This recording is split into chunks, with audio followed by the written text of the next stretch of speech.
Hello everyone. Hello everyone. Hello everyone. How are y'all today? Hope y'all are doing good today. Let me adjust my camera here. Hope all is well with you. Welcome back to the channel. I hope that all is well with you. I'm glad to have you back. I'm glad to see you back in the spirit. And uh, it's all good here. I just wanted to make another video. I try to make one a week. I try to, I don't want to say try, I am making one video a week. And the reason I do that, I don't want to put a video out every day. Maybe I should, and maybe I will get around to doing that. But I like to be in the right heart, in the right mind, in the right frame of thought. And it takes time. It takes time to prepare yourself.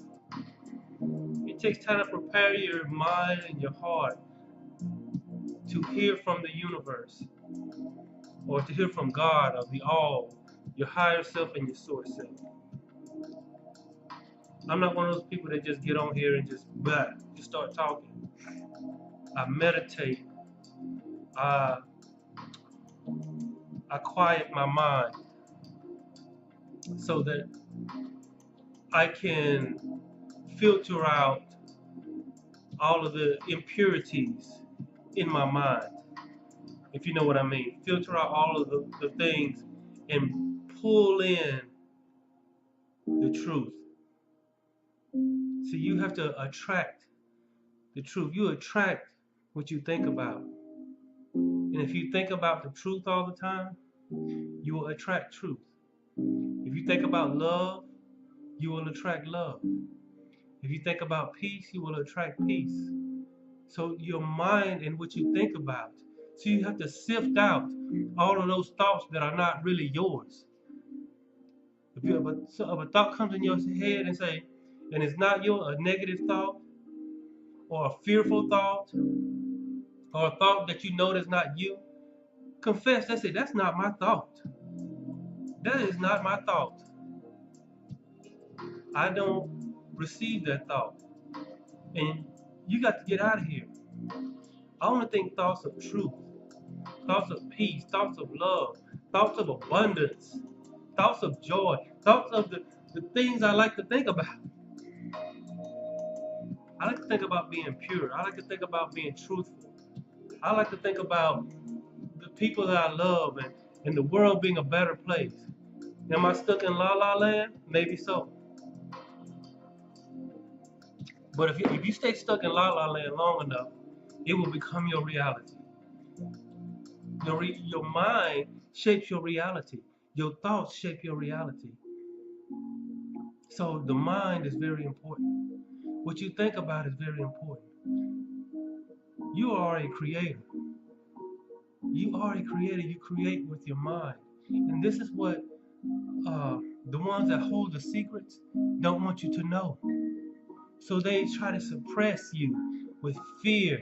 They try to suppress you they try to frustrate you with anger. And they try to put fear inside of you, and anger inside of you, and distraction, the news, the sporting events, other people, traffic, a tight schedule, being bound by time. You don't have time to sit down and quiet yourself and realize and say, I create. I create peace. I create love. I create abundance. Are you stepping in front of God if you do that? You stepping out of bounds? No, we're going to talk about that today. We're going to talk about who is God. Who is God? Who is the universe? Who is the all? Who is your higher self? Who is your source self? Who are the ascended ones? Who are the angels? Now, I can't quite possibly answer all these questions in depth, but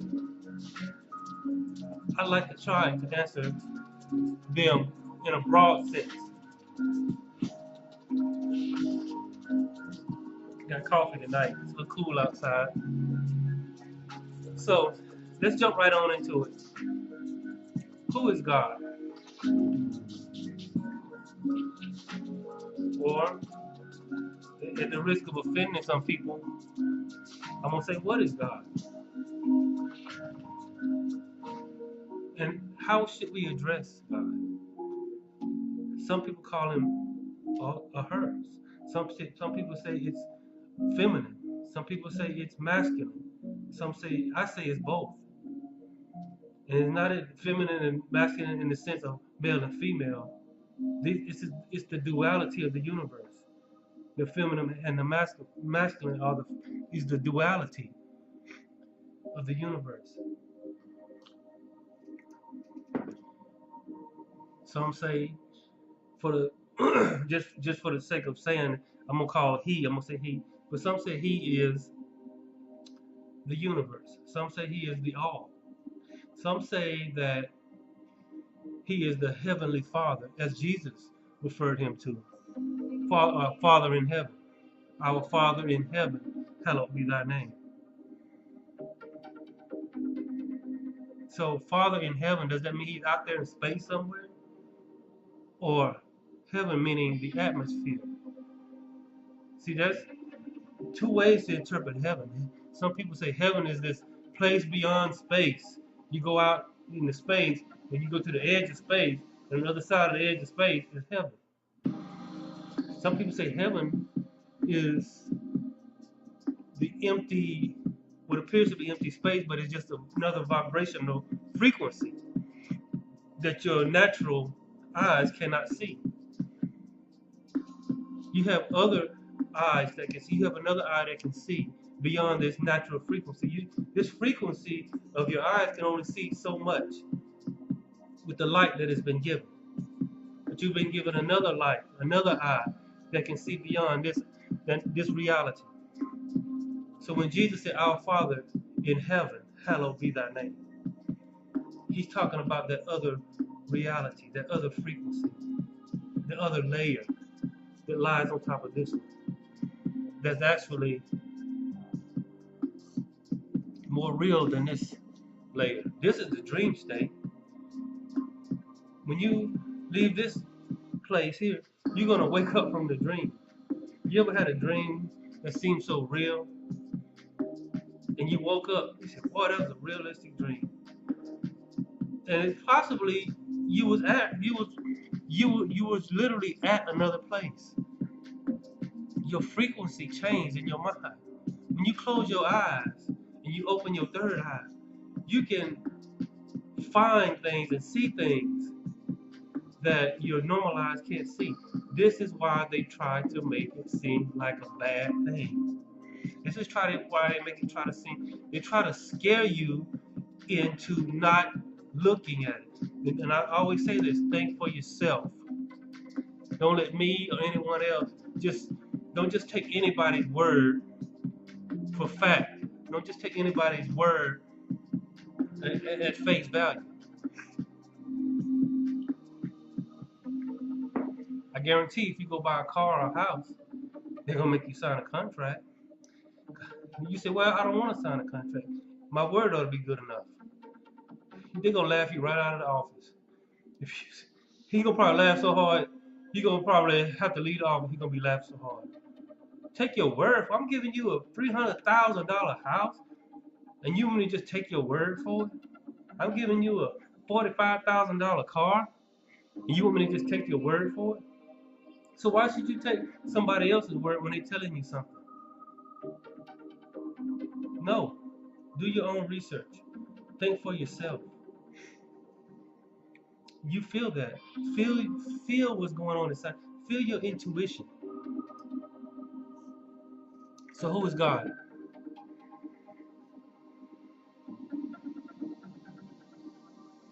God, I'm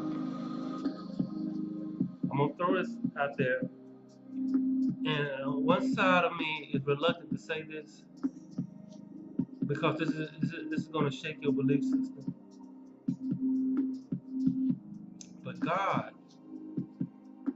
is who you perceive him to be. God is who you perceive him to be. I've said this in another video. If you think God is this judgmental, dogmatic person that requires absolute, everything from you, I mean, he wants you to just do everything just right. And you think he's out to punish you, and he's concocted and he's created this hell for you. If you don't do exactly how he said and do everything how he said do it, he gonna put you there. But I know people say, well, God don't send anybody to hell. People send themselves to hell.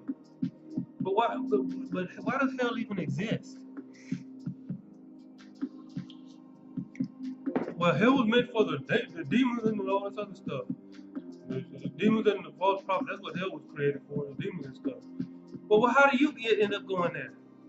How does a person end up going there? Because they don't have nowhere else to put them? Big as the universe is, only place God had to put disobedient people is in hell. Think about it. Think. But you got some people, they are so steeped in what they've been taught. They are so steeped in their traditional teachings. They are so steeped in their belief system. It's like a prison for them. Your belief system has become a prison to you. You can't go anywhere else. You can't do anything else because your belief system won't let you. Your belief system won't let you. Free people are truly free, think for themselves. People that are truly free think for themselves. People that are truly free research for themselves. People that are truly free look for the facts. They don't look for somebody just tell them something and take somebody just because they said it with a lot of conviction, just because they said something with a lot of enthusiasm, and then because they sounded like they were telling the truth. I sound like I'm telling the truth, don't I? But a lot of you out there ain't believing nothing I'm saying. Some of you are. I'm not asking anyone to believe or disbelieve me. I'm asking you to think for yourself. Somebody said, well, I am thinking for myself, and I choose to believe religion and all these religious things I've been taught. That's your reality. That's my point. If you just said that to yourself, you just proved my point. How? Because your reality of what you think God perceive God to be, he will become that to you. Some people perceive God as this loving God, forgiving God. That's not out to get them. That's the reality that you've created to be. That's the reality that you created God to be. Some people perceive God to be this judgmental God that just, if they make one little misstep and they live their life in fear, and people control them very easy because all they got to do is preach hellfire and brimstone and judgment and all this other stuff, and the person will get right in line with that. And really, if you really think about it, the whole reasoning behind that is their fear. Some of these preachers actually literally intimidate by the way they preach. They intimidate you. A lot of these hellfire and brimstone preachers, they will intimidate the congregation into believing them by some of the words they say. And they get the person, and sometimes some of these preachers will preach, and you look at the congregation, I look around me, see when I'm in a church or something, and the preacher is preaching, I not only look at him, but I look at the people around me. I look at the other congregation, not to be nosy, but I just want to see, some people, you got that one person over there got his Bible open, taking notes. He's like this, looking, taking notes. Then you got this other person over here shouting, saying, "Oh, amen, Pastor, thank you. Oh, preach, Pastor." You got, them people doing that. And you got Joe Blow over here asleep, and you got this other person doing whatever, playing tic-tac-toe in the back of his Bible. You got people doing different things because there are different perceptions. And you got some people that the preacher preaches in such a way with such intimidation when he's preaching a hellfire and brimstone message. It's such the congregation is in stunned silence. You ever see a congregation that the preacher is intimidating and preaching such fear and intimidation to the congregation? They are literally sitting there in stunned silence. They're in fear. The preacher has succeeded in bringing them into the fear vibration. And fear is the opposite of love. So do you fear God? Well, I fear him reverentially. There's no such thing. You either fear God or you don't. You either afraid of God or you're not. These people talk of reverential fear. You fear your daddy, you're reverential fearful. No, you scared. You scared of your daddy because you know he will whoop you. Well, he whooped me out of love. He whooped me out of love. Who whoops somebody out of love? You see, when you correcting someone, you are correcting someone. You are not inflicting pain on someone. Inflicting pain on someone is not love. Inflicting pain on someone, people actually get a kick out of that. But when you correct someone, when you lead someone, when you guide someone, when you teach someone, they will be so much more better than when you whoop someone. Now, I know a lot of people, well, my mama whooped me and look at me, I came, if my mama hadn't whooped me, my mama whooped the devil out of me. No, they whooped you because they inflicted pain on you. They wanted to inflict pain. In their mind, they thought they were telling you right and doing you right. You see, the difference is when you teach someone and you correct someone, you lead someone and guide someone, the person that you are correcting, the person that you are leading, the person that you are guiding, they have to be receptive. That's the key. They have to have a teachable spirit. They have to have a receptive spirit. They have to have a receptive mind, receptive heart. For example, if a person isn't receptive, you can whoop them all you want. It's still, how many times you done whooped a child and they still went out and did that? There are some people, you don't have to whoop them. You just point them in the right direction and they will go. You just point them the truth and they will go. You don't have to whoop them. I know people that never really whooped their children. They never whooped them, and they turn out great. Am I against spanking? Am I for spanking? That's not the debate I'm trying to talk about. We're talking about who is God. But in some people's reality, they feel like that's what God needs to do. God needs to make things hard on you, make things rough on you, make things, to keep you in line. No, if you are receptive, if you love God, you are receptive of God, and then He can guide you. Then He can teach you. Then He can show you. You see, it's not if you inflict pain on somebody. It's if the person receiving the instruction is receptive. And that choice is entirely up to them. It's not up to the person that's giving the information. You ever tried to give somebody some good information, and you knew it was good information, but they just was not receptive? In fact, they almost become defiant. And it wasn't your fault. They just wasn't receptive. You ever try to whoop somebody and they cried, they said they hated you, and you hate me now, but you're gonna love me later. You're gonna hate me now, but you're gonna love me later. That's what they say when they really beat you down with words, or they beat you down physically with a belt. Hate me now, love me later. but all it is an attempt at control. The true one with love, the true one that with love will lead and guide and show. And the true one with the receptive that loves back is the one that is receptive of that guidance. Now nobody likes pain. Nobody wants pain inflicted on them. Pain is not a tool to bring somebody in line. The tool is knowledge, wisdom, changing the heart, speaking with the heart.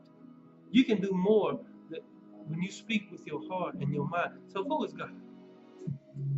But to some people, that's who God is. To others, some people consider God the universe, the electric universe. It seems to be run by some kind of power grid.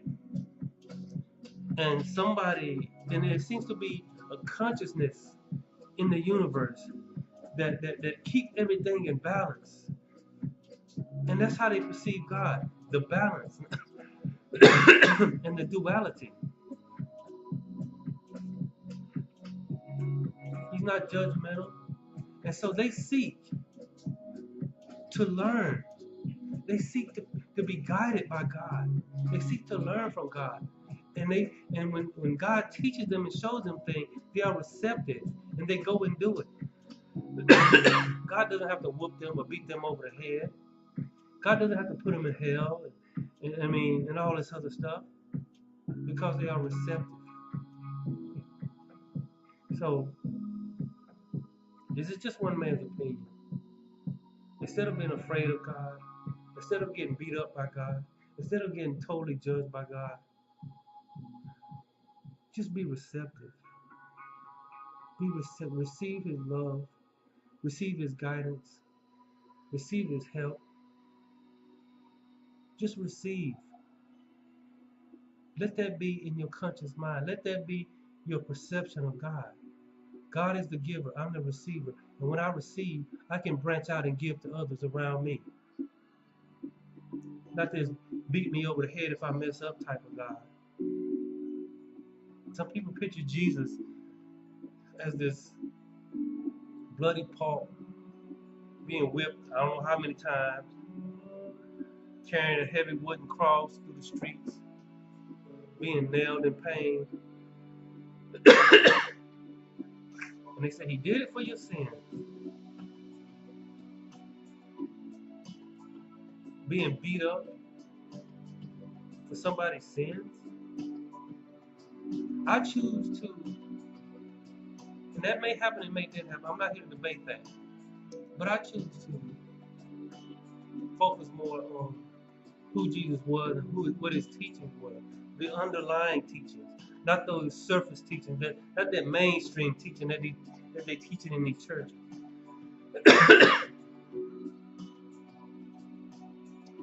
You see, a lot of the things that Jesus taught are not taught in the churches. A lot of things that Jesus said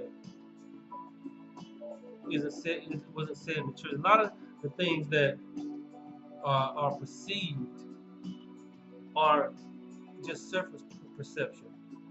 It's not real perception of Jesus. That's what I'm looking for. That's what I focus on. And then you will learn and be guided by Him. So, who is God? God is your teacher. He is your guide. You are a part of Him. You are a part of the universe, the all, the male and female energies. You are a part of that. And you're not here to be whipped back into shape.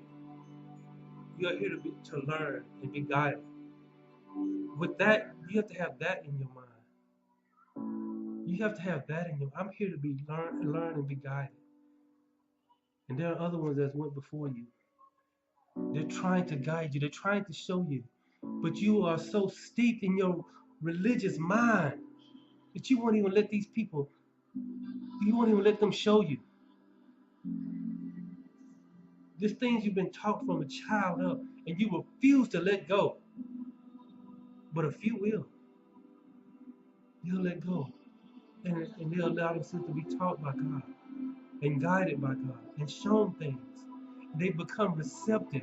And that shows your love for God when you become receptive. God shouldn't have to whoop you in the shape. He shouldn't have to whoop you in the shape. And he doesn't. You either receive him or you don't. You are receptive of his teaching and his guidance, or you're not. Which one are you? Who is God to you? The mean, bitter God that demands absolute uh, uh, uh, uh, obedience and all of this, or the God that's trying to get you back home, that's trying to show you how to get back home? Which one do you serve? Which one do you look to? Which one do you think about? I'm looking at the God that's trying to get me back home. I'm taking in all of his messages. I'm taking in all of his guidance. I'm taking in all of the things that he's trying to show me, including his blessing. And you know what? I take all of this in, my cup will run over. And it runs over to all of those around me and my communities and my countries and the world. If you want your cup to run over, be receptive of God. Don't be afraid of God. Be receptive of God. That's all I'm saying here tonight. That's all I'm saying. Who's God to you? That's your business. But as for me, I choose to learn from God, be guided by God. Where does obedience come into play? If you're receptive, you don't have to try to be obedient because you want to learn. A student that is willing to learn is willing to try whatever it is he's taught. Just be receptive, and everything else will fall in place. But many of you won't listen to this. You're going to go back to your religious tradition of what you've been taught from a child, and that will become your reality. See, you shape your reality by what you think about, like I said in the beginning. And so, in a sense, it is your belief is true because the thoughts that you have shaped your reality into that. If you think God is your guidance and your help, and you're the star seed that was connected to Him at one point, then that will become your reality. Everything in the universe is energetic and it's thought based. What are thoughts? Thoughts are energy being released into the atmosphere. When you speak a word, there is a love vibration that exists. And that is the main force that teaches you and guides you. Love. Love is the driving force. And you have to receive that love. Not being whooped into shape. Not being whooped to receive love. Nobody should have to whoop you to receive love. You either receive it or you choose not to, but that's your business. So this is my video for tonight. Take it, leave it, keep it, throw it in the trash, whatever you want to do. It's just one man's heart and mind speaking to someone else's heart and mind. Good night.